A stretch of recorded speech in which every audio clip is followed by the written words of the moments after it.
Hello বন্ধুরা, আজ বানাবো একটা অনেক টেস্টি আর আলাদা রেসিপি সজনে ডাঁটার আচার। খেতে একদম মজাদার, টক ঝাল ঝাল স্বাদের এই আচার একবার খেলে বারবার খেতে ইচ্ছে করবে। এটা ভাতের সাথে বা রুটি পরোটার সাথে দারুণ লাগে, স্বাদে একদম আলাদা ফিল দেয়।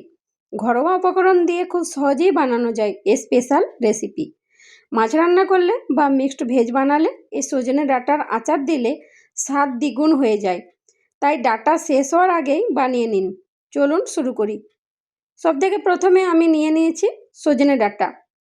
এখন ডাঁটাগুলো একটা ছুরির সাহায্যে কেটে নেব। ভালো করে খোসা ছাড়িয়ে নেব।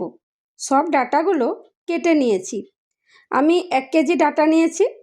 এখন ডাঁটাগুলো ভালো করে ধুয়ে নেব। 2 থেকে 3 বার ভালো করে ধুয়ে নেব যাতে কোনো ময়লা না থাকে। ধোয়ার পর পুরো পরিষ্কার হয়ে যাবে। এবার জল ঝরিয়ে নিতে হবে যাতে ভালোভাবে শুকনো হয়ে যায়। একটুও জল থাকলে আচার নষ্ট হয়ে যাওয়ার সম্ভাবনা থাকে, তাই ভালোভাবে জল ঝরিয়ে নিতে হবে। তারপর ভালোভাবে শুকিয়ে নেব। ফ্যানের নিচে রাখতে পারেন বা রোদে একটু শুকিয়ে নিলেও হবে। খেয়াল রাখতে হবে যেন কোনোভাবেই জল না থাকে, না হলে আচার দ্রুত নষ্ট হয়ে যাবে। এটা খুবই গুরুত্বপূর্ণ স্টেপ, তাই সাবধানে করতে হবে। ডাঁটাগুলো ধুয়ে শুকিয়ে নিয়েছি, সাইডে রেখে দিলাম। এবার গ্যাসে একটা ফ্রাই প্যান বসিয়ে দিলাম। এবার প্যানে দিয়ে দেব 1 চামচ গোটা জিরে, 1 চামচ মৌরি, 1 চামচ জোয়ান, 1 চামচ হলুদ সর্ষে, 1/2 চামচ কালো সর্ষে, 1/2 চামচ গোলমরিচ আর 1/2 চামচ মেথি দানা, 5 থেকে 6টা শুকনো লঙ্কা। এবার গ্যাসের ফ্লেম লো রেখে হালকা করে ভেজে নেব যাতে মশলার কাঁচা গন্ধ চলে যায়। মশলা বেশি লাল করা যাবে না, শুধু হালকা ভাজা হলেই যথেষ্ট। সব মশলা ভালোভাবে নেড়ে নিতে হবে যাতে সমানভাবে ভাজা হয়। কন্টিনিউ নেড়ে যেতে হবে যাতে একটুও পুড়ে না যায়। ফ্লেম একদম লো রাখতে হবে। মশলার কালার হালকা বদলালে নামিয়ে নিতে হবে। গ্যাসের ফ্লেম বন্ধ করে দেব। এবার অ্যাড করব 3 থেকে 4 চামচ পোস্ত দানা। আবার ভালো করে মিশিয়ে নেব। সব মশলার সাথে পোস্ত দানা ভালোভাবে মিশে যাওয়া দরকার। আরও কিছুক্ষণ হালকা গরমে নেড়ে নিতে হবে, এতে আচার আরও টেস্টি হবে। এবার ঠান্ডা করে নেব। ঠান্ডা হয়ে গেলে ভালোভাবে গ্রাইন্ড করে নেব। এবার কড়াইয়ে দিয়ে দেব সর্ষের তেল। তেল ভালোভাবে গরম করে নেব। তেল ভালোভাবে গরম করে নিতে হবে, না হলে সর্ষের তেলের কাঁচা গন্ধ থেকে যায়। এবার দিয়ে দেব সজনে ডাঁটাগুলো। ডাঁটাগুলো দিয়ে ভালোভাবে কড়াইয়ে ছড়িয়ে দিতে হবে। ধীরে ধীরে মিশিয়ে ভাজতে হবে। সব ডাঁটা তেলের সাথে কোট হয়ে যাবে। লো থেকে মিডিয়াম ফ্লেমে ভাজতে হবে। এবার দিয়ে দেব নুন। ভালো করে মিক্স করে নেব। নুন সব ডাঁটার সাথে ভালোভাবে মিশে যাওয়া দরকার। কন্টিনিউয়াস নাড়তে হবে। স্বাদ অনুযায়ী নুন ঠিক করে দিতে হবে।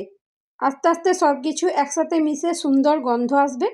ধীরে ধীরে ডাঁটার কালারও একটু পরিবর্তন হবে, এতে আচার আরও টেস্টি হয়ে উঠবে। সজনে ডাঁটাগুলো ভাজা হয়ে গেছে, এবার তুলে নেব। এখন দেখবেন ডাঁটাগুলো হালকা গোল্ডেন কালার চলে এসেছে, এটাই বুঝতে হবে ঠিকমতো ভাজা হয়েছে। এবার প্লেটে ডাঁটাগুলো তুলে নেব। ডাঁটাগুলো আমি বেশি ভাজিনি, হালকা করে ভেজে নিয়েছি। এখন কড়াইয়ে দিয়ে দেব সর্ষের তেল। তেল গরম হলে ফোড়নে দেব কালো জিরে আর রসুন। আমি এখানে প্রায় 20 থেকে 25 কোয়া রসুন দিয়েছি। দিয়ে দেবো 6 থেকে 7টা শুকনো লঙ্কা আর 1 চামচ হিং। ভালো করে মিশিয়ে নেব। ফোড়নের কাঁচা গন্ধ চলে যাওয়া পর্যন্ত একটু ভাজতে হবে। সব মশলা তেলের সাথে সুন্দরভাবে মিশে যাবে। হালকা ভাজা গন্ধ বেরোলে বুঝতে হবে ঠিক আছে। ফ্লেম লো মিডিয়ামে রাখতে হবে। এখন দিয়ে দেবো 1 চামচ হলুদ গুঁড়ো। ভালো করে মিক্স করে নেব। দিয়ে দেবো 2 চামচ কাশ্মীরি লঙ্কার গুঁড়ো। আমি কালারের জন্য দিয়েছি, আপনারা চাইলে স্কিপ করতে পারেন। এরপর দেব 1 চামচ লাল লঙ্কার গুঁড়ো আর 1 চামচ ধনে গুঁড়ো। ভালো করে মিশিয়ে নেব যাতে মশলার রং ও গন্ধ একসাথে বের হয়। মশলা যেন তেলে ভালোভাবে কোট হয়ে যায়। এবার ভেজে রাখা সজনে ডাঁটা দিয়ে দেব নুন। সজনে ডাঁটায় আগে থেকে নুন ছিল, তাই এখন বুঝে অল্প করে দিতে হবে। ভালো করে মিক্স করে নেব। দিয়ে দেব লেবুর রস। আমি এখানে 2টা লেবুর রস দিয়েছি। আবারও ভালো করে মিশিয়ে নেব। লেবুর রস আচারকে টকঝাল স্বাদ দেবে, এতে আচার আরও টেস্টি হয়ে উঠবে। সব কিছু একসাথে সুন্দরভাবে মিশে যাবে। মশলার সাথে লেবুর রস ভালোভাবে কোট হয়ে নিতে হবে।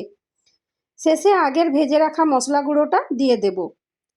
মিক্স করে নেব। তৈরি হয়ে গেল টকঝাল সজনে ডাঁটার আচার। এর গন্ধ আর স্বাদ একদম অসাধারণ।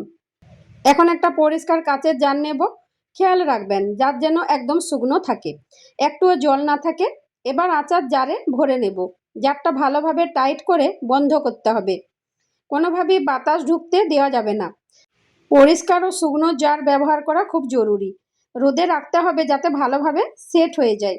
রোদে কিছুদিন রাখতে হবে। প্রতিদিন একবার করে জারটা হালকা করে নেড়ে দিতে হবে। সময় যত বেশি দেবেন স্বাদ তত ভালো হবে। ডাঁটাগুলো শক্ত রোদে দিয়ে ভালোভাবে গলাতে হবে। রোদে রাখলে ডাঁটার ভেতরের কাঁচা ভাব কমে যায় এবং আচার অনেক ভালো হয়। এতে আচার বেশি দিন ভালো থাকে এবং স্বাদও বেড়ে যায়। রোদে দিলে আচার আরও ভালোভাবে পাকবে এবং অনেক দিন ভালো থাকবে। তেল উপরে উঠে এলে বুঝবেন আচার একদম রেডি। এটা খুব গুরুত্বপূর্ণ স্টেপ। ভিডিও ভালো লাগলে লাইক, শেয়ার আর সাবস্ক্রাইব করবেন। পাশে থাকবেন আরও নতুন রেসিপির জন্য।